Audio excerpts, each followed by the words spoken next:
"You're a useless mistake. I wish I never gave birth to you." Those were the exact words Hailey's mother spat at her on her 18th birthday, not with anger but with icy disappointment, as if Hailey's existence itself was an inconvenience. That night, while others celebrated freedom and adulthood, Hailey sat in her bedroom quietly bandaging her bleeding palm after accidentally smashing a glass dish during dinner. Her mother didn't ask if she was okay. She only sighed, "Now clean that mess up before someone thinks I raised a barbarian." But deep down, Hailey was already planning her escape, and one day, her revenge. If you've ever felt suffocated by someone who was supposed to love you, this story is for you. Like, comment your thoughts and subscribe so you won't miss what's coming next. Hailey grew up in a beautiful house where everything looked perfect. The flowers were trimmed, the curtains were always white, and her mother never let anyone see a single crack in their porcelain image. But behind the facade was a world of silent control and emotional abuse. Her mother, Evelyn, was obsessed with appearances. She wasn't a typical mean mom, she was worse. She called it raising a lady, but Hailey called it survival. Every compliment came with a warning. Every mistake was broadcast like a scandal. Evelyn would smile in public and whisper venom in private. From age 7, Hailey learned how to walk, talk, and even breathe in ways that wouldn't embarrass her mother. She wasn't allowed to cry. She wasn't allowed to dream beyond what Evelyn approved. As a child, she believed the abuse was love, that she was the problem. But something changed. A tragedy would soon shake loose everything Hailey thought she knew, unlocking long-buried memories and setting her on a path of quiet, methodical revenge. But before Hailey could strike back, she had to remember everything, especially what her mother tried so hard to erase. Hailey was 7 years old the first time she understood what humiliation felt like. It was a Sunday afternoon. Her mother had invited the ladies from her book club over, a group of stiff women who sipped iced tea like it was fine wine and complimented each other with razor-sharp smiles. Hailey, still in her muddy overalls from playing outside, ran into the kitchen excited to show her mother a drawing. She made a silly crayon sketch of their house with hearts all around it. Evelyn didn't even look at the paper. Instead, she yanked Hailey by the wrist so hard it left a red mark, dragged her into the hallway, and hissed through clenched teeth, "Do you want them to think I raised trash? Go change. You look like a stray dog." Then she smiled wide and stepped back into the living room, like nothing had happened. That was Hailey's first lesson. Appearance mattered more than feelings. Over the years, the lessons only grew harsher. Hailey learned to hide her bruised pride behind polite smiles, to swallow her tears before they fell, to anticipate every possible way she might embarrass her mother and eliminate it. Her childhood wasn't a childhood, it was training, but not the kind that prepares you for success, the kind that breaks your spirit just enough to make you compliant. She never got praise, only silence when she succeeded, and a calculated frown when she didn't. At 13, when she won second place in a regional spelling bee, Evelyn didn't say, "I'm proud of you." She said, "Why weren't you first? That other girl's mother probably helps her study. Maybe if I weren't so busy cleaning up your messes, I could help too." Hailey had studied for weeks alone every night under a flashlight after finishing chores. That sentence crushed her more than any slap ever could. High school was no easier. Hailey was intelligent, but her self-worth was so eroded she barely raised her hand in class. Teachers saw a quiet girl. Friends saw someone kind but guarded. No one saw the war inside her. She got her first job at 16, not for spending money but to save. She didn't tell Evelyn, who would surely take her earnings to teach her responsibility. Instead, Hailey stashed the cash in a hollowed-out novel on her bookshelf. The irony wasn't lost on her. She planned to leave the day she turned 18. It was her countdown to freedom. But the day came and went, because that night Evelyn found the stash. Hailey came home from work to find her mother waiting, arms crossed, money gone. "You think you can sneak behind my back? Live on your own. You can't even manage your hair, Hailey. You'd last a week." Hailey didn't cry, not this time. She just nodded, walked to her room, and wrote in her journal, "I will never forget this." College was Hailey's first real escape. She got in with a partial scholarship and took out loans. Evelyn tried to convince her to stay local, live at home, save money. But Hailey insisted. Once she moved out, the phone calls started polite guilt trips at first, then guilt-laced threats. I raised you. You owe me. Don't embarrass me. Don't forget where you come from. You're nothing without me. Hailey started therapy in her sophomore year after a panic attack in the library. It was the therapist who first named it emotional abuse. Hearing it aloud unlocked something. She began digging through old journals, revisiting memories she had suppressed or minimized. And that's when the dots began to connect. She wasn't crazy, she wasn't weak, she had been conditioned. But the real turning point came years later when Hailey was 27 and a passenger in a near-fatal car crash. The collision was loud, violent, disorienting. She blacked out for just under a minute. When she came to strapped inside the crumpled car with blood dripping down her forehead, the first thought that entered her mind wasn't, "Am I okay?" It was, "I hope my mother doesn't see this on the news." That thought shook her more than the accident itself. She survived, but something in her had been jolted permanently. The months following the crash were a blur of recovery and reflection. She started writing again. This time not to vent, but to document. She reread every journal she ever kept. She compiled a timeline of the abuse. She requested school records, therapy notes, everything. Hailey realized what she had wasn't just memories, it was evidence. And for the first time in her life, she allowed herself to get angry. Not silent, hidden shame, not private mourning, real focused, righteous anger. And with that anger came clarity and a dangerous question. What if I didn't just survive her? What if I held her accountable, publicly? For months, Hailey disappeared from the radar. She quit her marketing job, moved to a smaller city, and took up freelance work under a pseudonym. Friends thought she was just trying to find herself after the crash. But Hailey wasn't lost, she was plotting. Each day she pieced together the puzzle of her life, organizing journal entries, school records, therapist notes, and witness statements into a meticulously labeled digital archive. She didn't want revenge born from rage. She wanted justice built on proof. If her mother had turned her childhood into a prison of silence, then Hailey would use words, records, and facts as her escape and weapon. The moment she discovered that her mother had never legally declared her a dependent after age 15, despite still claiming tax credits, something clicked. Her mother hadn't just been cruel, she had been criminally manipulative. Hailey contacted a lawyer. Not a loud, flashy one, a calm, focused woman named Melissa, who had experience in emotional abuse and family law. After reviewing Hailey's documents, Melissa simply looked up and said, "This is going to sting her more than you think." But Hailey didn't go public yet. Instead, she started quietly contacting others who had suffered similar fates. She joined online forums, anonymous support groups, and there's something unexpected happened. People recognized her words. A few even messaged her privately, saying things like, "Your story sounds like mine." Or, "My mom used to say that exact thing to me." That's when the idea for the book was born. Hailey wrote under a pen name, H.L. Cross. The manuscript wasn't just her story. It was a woven narrative of dozens of survivors threaded together with insight, wit, and pain. The title, Polished Poison, A Daughter's Guide to Surviving a Perfect Mother. When the book got picked up by a small feminist publisher, Hailey felt the first true surge of freedom in her life. She didn't cry, she just smiled, shut her laptop, and whispered, "Let's see you keep this quiet, Evelyn." But the real twist, Evelyn had no idea any of this was happening until she saw the interview. Hailey's book gained traction fast. It wasn't just the rawness of the writing, it was the relevance. Emotional abuse, especially from mothers, was still such a taboo topic. And here was someone articulating the invisible bruises with haunting clarity. 1 month after publication, Hailey was invited to a popular daytime talk show.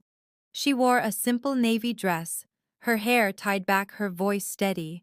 She didn't name her mother, but she didn't have to. The story was hers, and every word hit like a scalpel.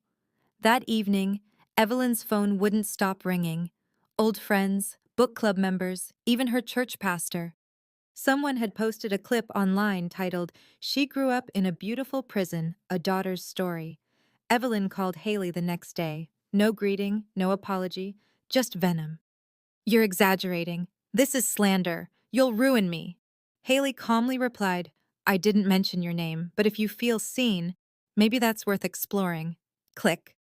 But Evelyn didn't back off. She started showing up at Hailey's old job asking questions. Then came the cease and desist letter from Evelyn's lawyer, accusing Hailey of defamation. Melissa smiled when she read it. "Perfect," she said, pulling out their next move, a formal countersuit for emotional and financial abuse. That's when the press got involved. The lawsuit was never about money. Hailey wanted acknowledgement. She wanted Evelyn to sit in a courtroom and listen. And when the case reached mediation, the documents spoke louder than any testimony. Teachers, therapists, family friends, journal entries from a little girl begging to be loved. Even Evelyn's own sister provided a statement. She used to mock Hailey behind closed doors, say she was weak, that she'd never survive without her. The settlement was sealed, but the consequences weren't. Evelyn lost her reputation almost overnight. She was quietly removed from community boards. Her church attendance stopped. Her friends vanished one by one. And the final blow, Evelyn's youngest child, Hailey's little half-brother, whom she still had partial custody of, was removed from her care after an anonymous report citing emotional endangerment. That report didn't come from Hailey, but she knew she had started something. Still, Hailey didn't gloat. She didn't celebrate. Revenge wasn't sweet. It was silent. But it was enough. Then came another twist. During a book signing event in Boston, a nervous-looking woman approached the table with shaking hands. She was in her 50s, eyes rimmed red, clutching a worn copy of Polished Poison. She didn't speak at first. Then she whispered, "I think I taught you in 4th grade. Your mother told us not to intervene." Hailey froze. The woman continued, tears rolling down her cheeks. "You were so quiet. I always wondered if you were okay. I'm sorry I didn't say something back then. I was afraid of her." Hailey stood, reached across the table, and took the woman's hand. "You're saying something now." In that moment, she realized something profound. Her story wasn't just revenge, it was release. Not just for her, but for anyone who had ever been silenced by someone who claimed to love them. But before healing could fully begin, Hailey had to face her mother one last time, and this time it wouldn't be in private. It started with an email. Subject: invitation, Mothers of Influence conference keynote. Panel request. Hailey stared at it stunned. The email came from a large women's leadership group hosting a national conference on breaking generational trauma. They had read her book, watched her interview, and wanted her to speak on a panel about healing from toxic parenting. The irony. The event was being held in her hometown. The same town where Evelyn still lived, the same town Hailey swore never to return to. She almost declined, but something pulled at her. Not revenge, not vanity, purpose. And something deeper, the little girl in her still sitting on the edge of a bed, waiting for an apology that never came. She accepted. The day of the event, Hailey arrived in a tailored navy suit, the same shade she wore during her interview. Symbolic, steady. She took the stage with 2 other women who had endured different but parallel battles. The panel was powerful, intimate, raw. Hailey held nothing back. She spoke of silent bruises, of isolation in a house full of forced smiles, of the damage of being told you are too emotional, too sensitive, too dramatic, when in fact you're just wounded. The audience was moved. Some cried, some stood in ovation. But in the back row, sitting quietly in a beige trench coat, was Evelyn. She hadn't been invited. After the panel, Evelyn approached Hailey backstage. Her face was tight, but her voice carried the same performative warmth she always used in public. "You looked very confident up there," she said, like it was a compliment made of acid. Hailey didn't flinch. "I was." Evelyn's smile cracked. You know I could sue you for what you've done. People are starting to look at me like I'm a monster. You've taken everything from me, my reputation, my friends. I took nothing, Hailey interrupted. You lost those things when people finally saw the truth. Evelyn's voice dropped. You're ungrateful. You think you turned out this strong on your own? You don't get to rewrite history just because it's inconvenient for me. That word inconvenient hit Hailey in the chest like a stone. For a second, old instincts flared. Shrink, apologize, freeze. But she didn't. Instead, she said, You taught me one thing, Evelyn. To perform. To mask pain with grace. But I stopped performing the moment I started healing. I don't owe you silence anymore. Evelyn stood frozen. For the first time in Hailey's life, her mother looked small. Not broken, not sorry, just powerless. And it wasn't over. The following week, Hailey received a package no return address. Inside, a handwritten letter and a collection of childhood photos she hadn't seen in years. On the back of each photo, her mother had scribbled comments Hailey, age 5, wouldn't stop crying during family dinner. Age 8 ruined her dress before the recital. Age 12, always too sensitive. It wasn't nostalgia. It was mockery, an attack, a final desperate grasp for control. Hailey felt the rage rise in her like a wave, hot, wild, unrelenting. She wanted to scream, smash something, rip the photos into pieces. Instead, she laid them out one by one, lit a candle, and said aloud to each image, You deserved love. You were never the problem. Then calmly, she burned every single one. But even as the ashes cooled, Evelyn launched a smear campaign. She spoke at small church groups, painting herself as a victim of a bitter daughter who twists memories. She even sent emails to journalists claiming Hailey fabricated her story for profit. But the more she pushed, the more it backfired, because Hailey didn't respond, not publicly. Instead, she kept showing up, quietly, authentically. She was invited to podcasts, spoke at universities, consulted on documentaries about covert emotional abuse. Each time she told her story, not to shame, but to shed light. And with each telling, the power Evelyn once held over her shrank further into irrelevance. Then came the final confrontation, unplanned, unexpected, and utterly raw. Hailey was visiting a bookstore in her old neighborhood, a small independent place she had loved as a teenager. She didn't expect to see her mother there. But there she was, in the self-help section, holding a copy of Polished Poison. Their eyes met. No crowd, no stage, just them. Evelyn said nothing at first. She looked older, weaker, as if carrying her bitterness had finally aged her from the inside out. Then she muttered, Do you feel better? Knowing what you've done? Hailey didn't hesitate. Yes, not because I hurt you, but because I stopped letting you hurt me. Evelyn's hand shook. The book slipped from her grip. She turned and left without another word. And just like that, Hailey felt it, not triumph, not pity. Release. That night she wept for the little girl who waited years for love. She wept for the teenager who thought silence was strength. She wept and finally it healed. But after confronting her past so completely, Hailey faced a new question. What would she do with her freedom now that she finally had it? After the final encounter with her mother, Hailey disappeared from the spotlight again, this time not out of fear or strategy, but choice. She rented a small cabin near the coast of Maine, far from city noise and internet signals. For the first time in years, there were no deadlines, no interviews, no confrontation looming on the horizon, just morning fog, sea breeze, and the slow sound of healing. She kept a simple routine, morning walks with coffee, long hours, journaling, cooking, quiet dinners for herself, and watching the stars. Sometimes she cried. Sometimes she laughed out loud at memories that no longer hurt the same way. The silence, once terrifying, had become a sanctuary. And in that space, she asked herself something new.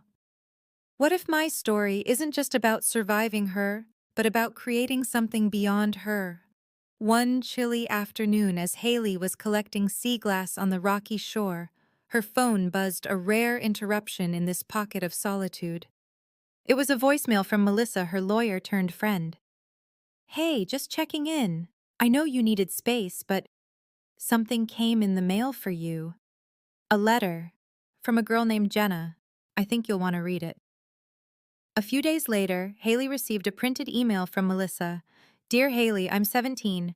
I read your book after my counselor gave it to me. I didn't think anyone understood what it was like having a mom who smiles in public and destroys you in private. I'm still living with mine. But your story gave me the courage to start documenting everything. To make a plan. To believe I'm not crazy. I just wanted to say, thank you. You're the reason I'm still here. Hailey's hands trembled. She folded the paper carefully, placed it into her journal, and sat in silence for a long time staring out at the waves. Jenna had no idea, but she'd just done what Evelyn never could. She reminded Hailey that her voice mattered. Later that week, Hailey met with an old professor from college, Dr. Olivia Parks, one of the few people who had seen past her quiet demeanor and encouraged her to write beyond her pain. They had lunch in a cozy seaside cafe, and Olivia listened without interruption as Hailey told her everything: the crash, the lawsuit, the book, the final confrontation. When she finished, Olivia took a sip of tea, smiled gently, and said, "You've already done something remarkable, Hailey. But you know what's even more powerful than telling your story?" Hailey leaned in, helping others tell theirs. That night, Hailey couldn't sleep. She sat at her desk, staring at a blank notebook, letting that sentence echo through her head. What would it mean to shift from survivor to guide? The next morning, Hailey made her decision. She called Melissa first. "I want to set up a foundation," she said. "Something small but focused for women recovering from emotional abuse. Therapy, legal help, writing programs, whatever it takes." Then she called her publisher. "No more interviews for a while, but I'm ready to start the second book. This one's not about my mother, it's about the healing after." Finally, she drafted a public letter to her readers, not posted to social media, but printed in the back of her upcoming paperback release. It read in part, "To those still waiting for an apology that may never come. You are not defined by their silence. You are not crazy, too sensitive, or broken.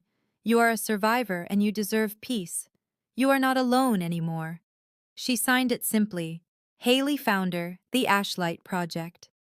In the months that followed, Hailey quietly built the foundation she had once only dreamed of. The Ashlight Project became a small but powerful force, helping women in similar situations regain their voice through writing workshops, community therapy circles, and emergency support grants. She didn't chase headlines. She didn't need them anymore. Her life was no longer a reaction to pain, it was a response to truth. And in that truth, she had built something stronger than vengeance legacy. But for all the healing she had created, Hailey knew no decision comes without cost, and her mother's final spiral would prove just that. Hailey didn't send her mother the press release, but Evelyn read it anyway. The Ashlight Project launch was picked up by several major outlets. The headlines were quiet but firm.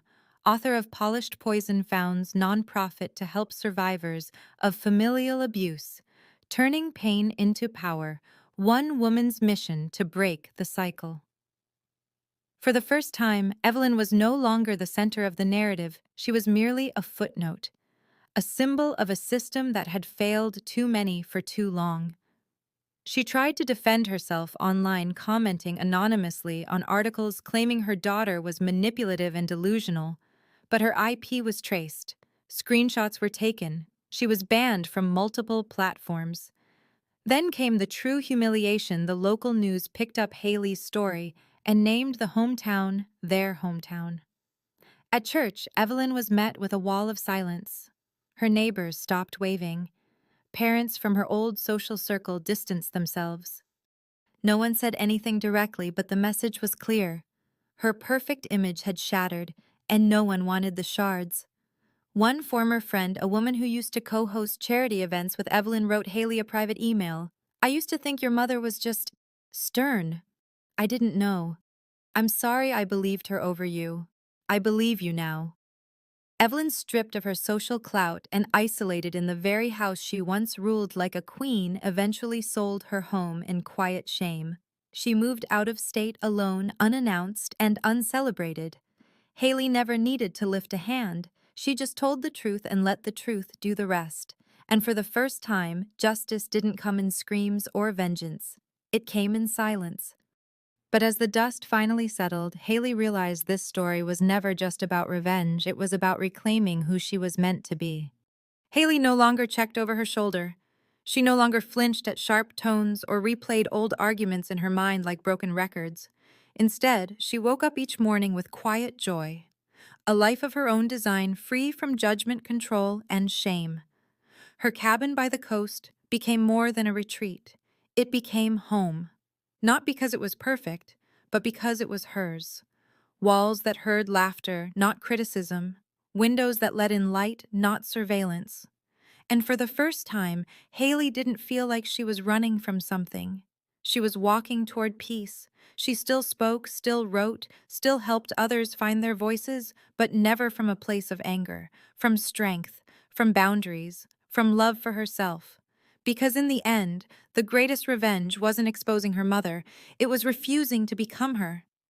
If Hailey's story resonated with you, don't stay silent. Your voice matters, your boundaries matter, and you are not alone.